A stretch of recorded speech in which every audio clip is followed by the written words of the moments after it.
Let's see about other clock characteristics. So in the previous lecture that we have seen, we assumed clock to be ideal. So ideal meaning it will go from 0 to 1 within no time. So the clock transition from 0 to 1 and vice versa instantaneously. That is rectangular waveform. It reaches all flip-flops in the design at the same time. There is no delay between the clock generation circuit and the point where the clock is actually consumed.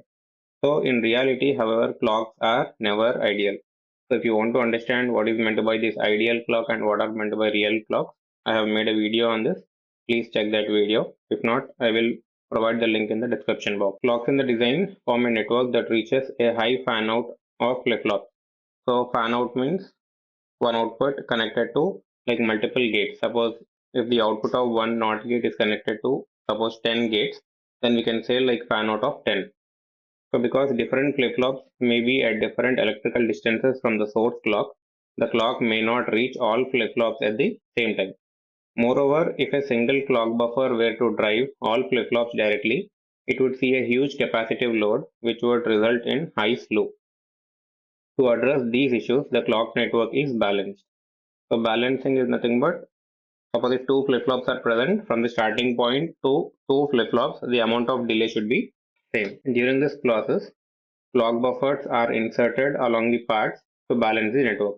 Generally, in the clock path, we make use of clock inverters or clock buffers. So, clock inverters and clock buffers are something like which will have equal amount of rise time and fall time. The goal is to equalize the delay to all leaf nodes, which are nothing but flip-flops. Each buffer then drives only a portion of the total load, reducing slew and improving timing. This step of designing and balancing the clock network is called as clock tree synthesis. Now let us see what is meant by transition time. So transition time refers to the finite period over which a signal changes from one state to another. That is, changing state is nothing but 0 to 1 or from 1 to 0. So if you see this figure 8.1, it illustrates the waveform of non-ideal clock. So ideal clock means within no time it will go directly from 0 to 1. If it is a real clock, there will have some amount of slew, means it will take some amount of time to change from one state to another state, called as non-ideal clock. When transition from 0 to 1 or 1 to 0 are not instantaneous. The rate of change of signal is termed as slew, which is generally measured in terms of transition time. So if you see here, it is taking some amount of time to change from 0 to 1, and again it is taking some amount of time to come from 1 to 0.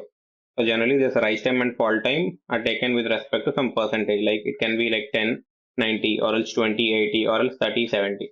Whereas propagation delay is something which is with respect to input and output, and it is measured at 50% point. So on these also I made a video like what we call this 50% as and what we call this 30% and 70% as.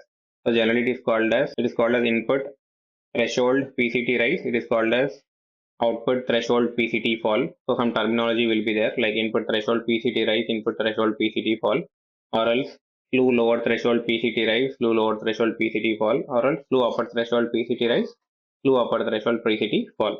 So you check that video so that you will have clarity like why we are taking 30% or 70% and why only 50%, where we are declaring it, you'll get to know. So generally while doing library characterization, we take this attribute. So transition time is defined as the time required for a signal to move between two voltage levels, often expressed as percentage of total voltage change. These percentages acts as threshold markers for measurement. For example, a designer may define transition time as 30 to 70%, meaning the time taken for a signal to move from 30% to 70% of the full voltage swing. So it is taking some amount of time from 30 to 70%. It is called as transition time. If it is rising, it is called as rise transition. If it is falling, we call it as fall transition. So rise transition time refers to the time for a signal to go from 0 to 1. Fall transition time refers to the time for a signal to go from 1 to 0. So going from 0 to 1 is called as rise, coming from 1 to 0 is called as fall. To measure relationships between clock edges, it is assumed that the clock reaches its active or inactive state when it hits a predefined threshold voltage. So commonly 50% of the voltage value we use. So for calculating of propagation delay, generally we make use of 50% of input and 50% of output. Note that the specified threshold may vary depending upon the methodology, and it depends upon the characterization team like how they are taking. Before clock tree synthesis, So generally, before clock tree synthesis, the clock will be ideal and clock network is not built. So see these points. The clock network experiences a high load, making delay calculations on the clock line unrealistic. This can result in an unrealistic high slew values, which may affect setup and hold times of registers. Therefore, for static timing analysis, an assumed slew value is used prior to synthesis. So before clock tree synthesis, that is before, if you see STA is performed at two stages, that is pre-layout and post-layout. So generally during pre-layout stage, the clock will be ideal. So we take some amount of slew transition. So in order to take that particular transition, we use this particular SDC constraint called as set clock transition. So see, during clock tree synthesis, this assumed slew value is provided to CTS tools to ensure the slew goals are met. In Synopsys or Cadence tools, this is typically specified using set clock transition constraint. So in pre-layout stage, generally clock tree is not built, so we need to assume some amount of transition. So that is declared by using the constraint called as set clock transition. Now let us see what is set clock transition. This is one of the Synopsys design constraint. Transition time of a clock is modeled in SDC using set clock transition command, and this is the syntax. Set clock transition, and these are the switches: hyphen rise, fall, max, min, and you have to give the clock list followed by the transition time. So hyphen rise means it specifies the transition time for the rising edge of the clock. Hyphen fall specifies the transition time for the falling edge of the clock, and hyphen max and min, it specifies transition time for maximum and minimum operating conditions respectively. The options rise, fall, max and min can be used separately or together. Care must be taken not to contradict transition time values. Transition time cannot be negative. Maximum value should not be less than the minimum value. Therefore, there should be some range of minimum value and maximum value. Suppose if you are taking minimum value as 1 and maximum value as 10. So the range will be between 1 to 10. So generally why we use this particular set clock transition is in pre-layout stage, clock tree is not built and it is ideal. Therefore, when reading .lib, there will be some amount of slew values. So if you see the .lib, there will be two indexes called as index 1 and index 2. Suppose in index 1, if you are going for 8 cross 8 matrix, I mean for 8 slew values and 8 load values if you are characterizing, among that 1 to 8 slew values, it has to pick some value. Therefore, by using that particular clock transition, we will provide which slew to pick. So coming to the scope, transition time can be set for a single clock or a set of clocks. The specified transition time applies to the clock network and is automatically used for the clock pin of sequential elements in that network. The clock name used in this constraint should match the name used in create clock or generated clock. So generally, while declaring clock, we are using these two constraints called as create clock and another one is create generated clock. And along with this particular constraint, we give some name for the clock port. The same name we have to use for set clock transition also. So if you want to understand these two constraints, check my previous videos. There I have made a clear explanation of these two. Next, if you see the examples, rise transition on clock C1. Set clock transition hyphen rise. So it will take some transition time as 0.2 and get clock C1. Similarly, fall transition on clock C2, and here I am providing both minimum and maximum values. So set clock transition, and this is the falling transition. Minimum value is 0.2 and maximum is 0.4, and I am applying it for get clock C2. Now, transition, here I am providing rise, fall, min, max on all clocks in the design. So if you want to make use of all these switches, simply don't give any switches and simply write as set clock transition, give the value followed by clocks. So it will be applied for all the clocks. If you are writing here as all underscore clocks, the 0.3 will be applied for all clocks. So read this important note. Set clock transition should be used only during pre-layout, that is before clock tree synthesis. Why? Because in pre-layout stage, clock tree is not built and clock will be ideal. So whenever clock is ideal, it has to pick some amount of slew. So in order to pick that particular value, we are using this constraint called as set clock transition.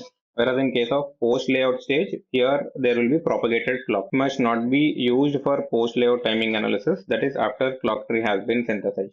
I mean after clock tree is built, you have to use set propagated clock. You should not use set clock transition. The transition value specified represents the time taken for a signal to transition between states. The threshold for measuring transition time is a property of cell characterization library. I mean there will be a team called as standard cell characterization team.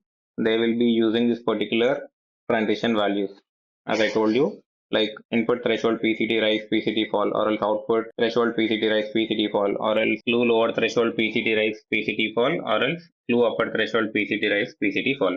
Check that video. If not, I'll put that link in the description so that you will be understanding those attributes. Next, coming to what is meant by skew and jitter. When a clock is generated by a source, it may not arrive at all the flip-flops simultaneously. Generally, the clock is generated by a source called as PLL, and from there it has to come to the clock port, which is also called as clock definition point, and from clock definition point it should come to clock pin of the flip-flop. So here that's why I'm mentioning it may not arrive at all flip-flops simultaneously. The differences in arrival times can arise due to different parts of the clock network, coupling capacitance, and PVT variations, that is process voltage and temperature. This misalignment causes the edges of the same clock to not align at the different devices. The difference in clock arrival times at various points is called as clock skew. So whenever a clock is generated from an source called as PLL, it will not arrive to all the flip-flops simultaneously. There will be some amount of delay. So that's why the difference in clock arrival times at various points is called as clock skew. Next, coming to the types of clock skew, that is intra-clock and inter-clock. Generally, intra-clock, it will be between different points of the same clock. Inter-clock is, it will be between different clocks, that is usually synchronous. So see this, intra-clock means one clock applied to two different clocks, whereas inter-clock means two different clocks applied to two different clocks. Here this can be either slow slow, or slow fast, fast slow, or fast fast. I made a video on this also, please check it. Next, see what is meant by jitter. At the clock source, that is PLL, which is called as phase lock loop, a clock edge may not be deterministic. It can be due to crosstalk. So generally this crosstalk exists when two wires are connected in parallel. If not, that is, if two wires are present in parallel, there will be a crosstalk between those two because of coupling capacitance. I will explain in detail about this crosstalk in the upcoming videos. And one more thing is electromagnetic interference and PLL characteristics. This undesired deviation in the periodicity of the clock is called as jitter. Impact of skew and jitter. So both skew and jitter can cause setup and hold violations. So skew means the arrival of clock which is coming from the same source to two different clocks can be different. That is, the arrival times will be different. That is called as skew. Whereas jitter is something where the triggering of the clock, that is the rising edge or the falling edge, will be different. Suppose it should be at 0 nanoseconds, because of some delay it will be at 0.02 nanoseconds. So that variation is called as jitter. So as illustrated in the figure 8.2, these deviations make the clock edge slide along the time axis, reducing or increasing the time available to meet the setup and hold violation. So see here, if this should get triggered at 0 nanoseconds and it is getting triggered at 0.02 nanoseconds. So generally this variation of edge is called as jitter. So because of this variation of triggering edge, this leads to increase in the time period or decrease in the time period. And we have already seen this, what is meant by uncertainty. Check that video. So before the triggering of clock, it is called as just setup uncertainty, and after the triggering, it is called as hold uncertainty. Skew and jitter introduces uncertainty regarding the exact time a clock edge will arrive at the sequential device. So generally this uncertainty is summation of skew, jitter, and some margin. So coming to the key points, skew and jitter reduces predictability in timing and must be considered during static timing analysis. So if there is a variation in jitter, this leads to either increase in time period or decrease in the time period, whereas skew is something like arrival of clock at two different clocks will be different. So see this image clearly. So this triggering, if it is at different edges, so this is because of jitter.